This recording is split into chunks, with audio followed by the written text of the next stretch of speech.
Hai guys, selamat berjumpa kembali dengan novel populer viral kesayangan Anda ini. Saat ini admin ingin menghadirkan sebuah novel yang alur ceritanya sangat menarik dan seru. Novel ini berjudul Kaisar Agung Seni Bela Diri. Sebelum mengikuti keseruan ceritanya, mohon bantuan kalian untuk subscribe, like, dan share video-video yang ada di channel ini. Selamat menikmati.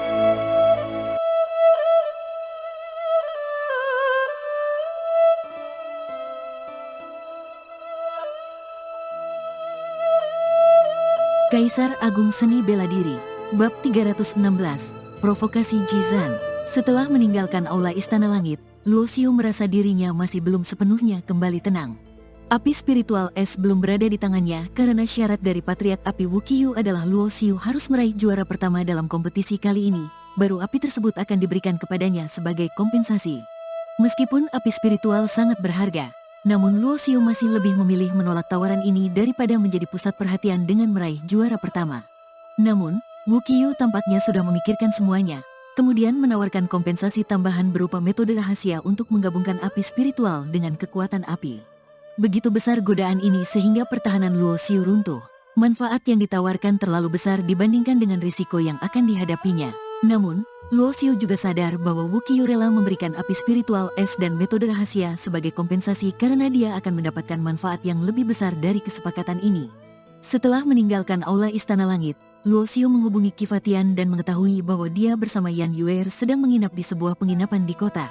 Luo Xiu tidak menceritakan apa yang terjadi di aula Istana Langit, karena masalah ini melibatkan keempat patriark bela diri, dan bagi orang seperti Qi Fatian, semakin sedikit yang diketahui semakin baik.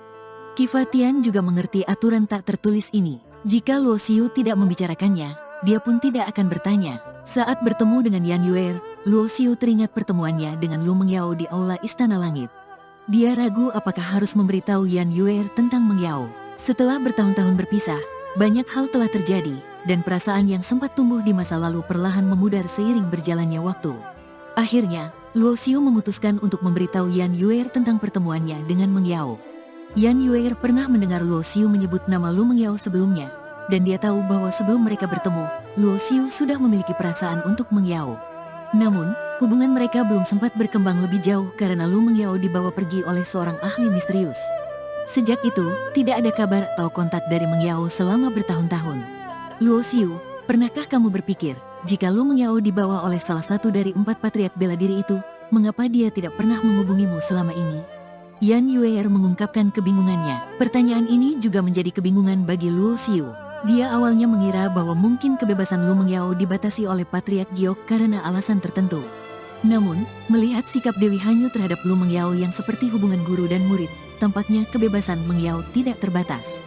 Selama bertahun-tahun, Luo Xiu aktif di wilayah negara bagian Tanah Langit, dan jika Mengyao ingin mencarinya, seharusnya tidak sulit.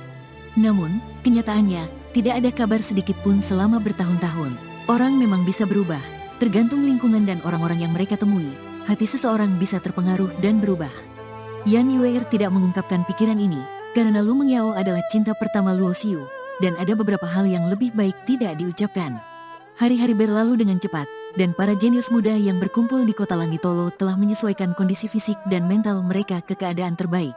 Di pusat kota Langitolo, beberapa arena pertarungan besar didirikan sementara. Dengan Wuqiu memimpin, keempat patriark bela diri muncul bersama. Keempat inspektur ini adalah tokoh terkemuka di 4 wilayah besar. Setiap orang bersinar dengan aura kekuatan yang menyebar dengan ringan namun memberikan tekanan besar. Di sekitar arena pertarungan, banyak orang sudah berkumpul. Begitu keempat patriark bela diri muncul, semua orang merasakan tekanan aura mereka dan dengan sendirinya menahan napas, menciptakan keheningan total. Pembukaan alam suci kali ini, kompetisi diadakan di kota Langitolo, dan saya sendiri yang akan memimpin. Wuqiu berbicara dengan tenang, kemudian mengangkat tangannya. Di langit muncul panggung api berbentuk teratai. Jumlah panggung api ini tepat ada 100. Melihat tatapan bingung dari para kultivator bela diri di bawah, Wuqiu tidak memberikan penjelasan, hanya berkata, kompetisi ini dimulai dengan babak pertama eliminasi.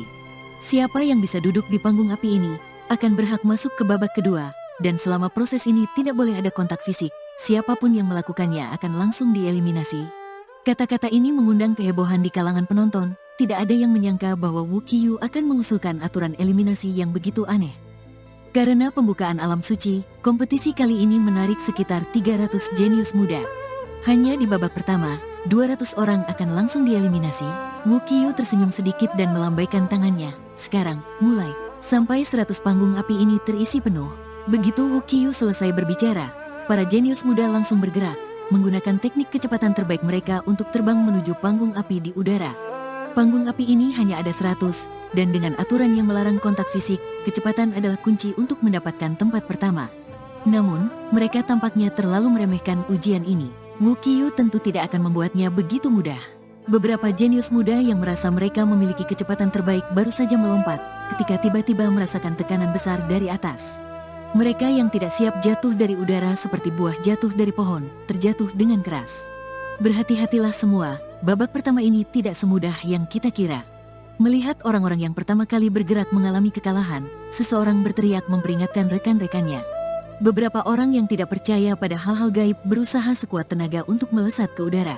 Akibatnya, semakin cepat mereka melesat, semakin keras mereka jatuh.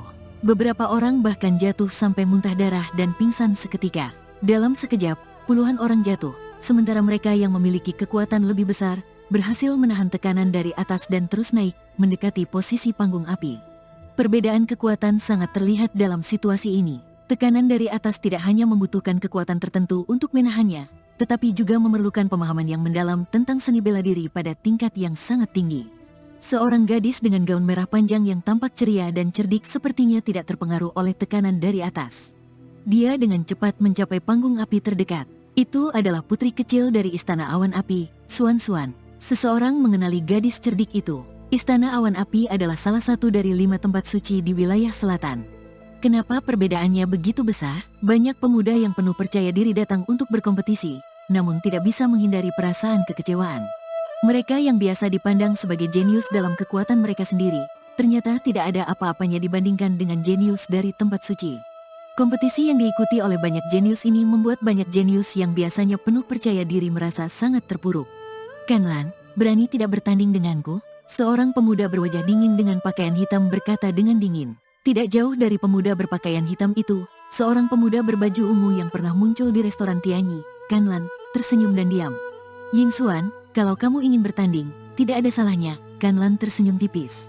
Begitu kata-kata itu diucapkan, mereka berdua bergerak dengan kecepatan tinggi, dalam 2 atau 3 napas, mereka masing-masing sudah berada di atas panggung api. Satu persatu jenius muda yang kuat berhasil menduduki panggung api, dan segera banyak lagi yang menonjol. Ketika Luo Xiu terbang ke udara, dia merasakan tekanan yang kuat. Tekanan ini sangat kuat, bahkan seorang pangeran bela diri pun sulit untuk menahannya. Namun, tekanan ini tidak berarti apa-apa bagi Luo Xiu. Ketika dia naik ke aula Istana Langit, dia menahan tekanan dari aura 4 patriark bela diri bergelar. Babak pertama ini baru saja dimulai, tidak perlu terburu-buru. Luo Xiu tidak segera bergegas ke panggung api, juga tidak berniat untuk menonjol pada saat ini. Kecepatannya tidak cepat, namun tampak tenang dan santai, seperti sedang berjalan-jalan di taman, membuat orang merasa bahwa dia misterius. Banyak jenius muda melihat bahwa mereka sudah dekat dengan panggung api, tetapi tubuh mereka seperti diberi beban berat, sulit untuk bergerak, dengan wajah memerah. Saat Luo Xiu melewati seorang gadis muda yang wajahnya memerah, gadis itu terkejut begitu mudah. Apakah dia manusia? Pikiran yang tidak stabil membuat gadis muda itu tidak mampu menahan tekanan yang semakin kuat, tubuhnya jatuh dengan cepat. Ketika Luo Xiu mendekati panggung api, masih banyak yang kosong, dia dengan santai memilih salah satu dan berjalan ke arahnya. Pada saat itu, sebuah suara kasar terdengar di telinganya, Luo Xiu, kamu pasti akan kalah. Luo Xiu menoleh dan melihat bahwa orang yang berbicara adalah pemuda yang berdiri di belakang patriark kekuatan Duan Xitian di aula Istana Langit. Dia ingat pemuda itu bernama Jizan, seorang jenius dari wilayah utara. Aneh sekali, kata-kata Jizan membuat Luo Xiu bingung. Dia tidak merasa telah menyinggung pemuda itu, jadi kenapa dia berkata bahwa dia pasti akan kalah? Meskipun bingung, Luo Xiu malas menanggapi, dan terus berjalan menuju panggung api terdekat. Melihat Luo Xiu mengabaikannya, Jizan berpikir Luo Xiu meremehkannya, membuat dia marah. Boom! Jizan tiba-tiba melompat, kakinya menginjak udara, menciptakan suara ledakan, tubuhnya melesat seperti peluru. Aku bilang, kamu pasti akan kalah dariku. Mendengar suara Jizan lagi, Luo Xiu terkejut dan wajahnya menjadi gelap. Karena Jizan tiba-tiba mempercepat langkahnya dan menduduki panggung api yang hendak diduduki oleh Luo Xiu. Tidak hanya merebut panggung apinya, Jizan juga menyombongkan diri seperti pemenang. Jika bukan karena aturan pertama yang melarang perkelahian, Luo Xiu pasti sudah memberikan pelajaran kepada pemuda itu. Melihat tindakan aneh Jizan, Luo Xiu menduga bahwa mungkin karena persaingan antara Patriark Kekutan Duan Sitian dan Patriark Api Wuqiu, Jizan sengaja memprovokasi dan mengganggunya.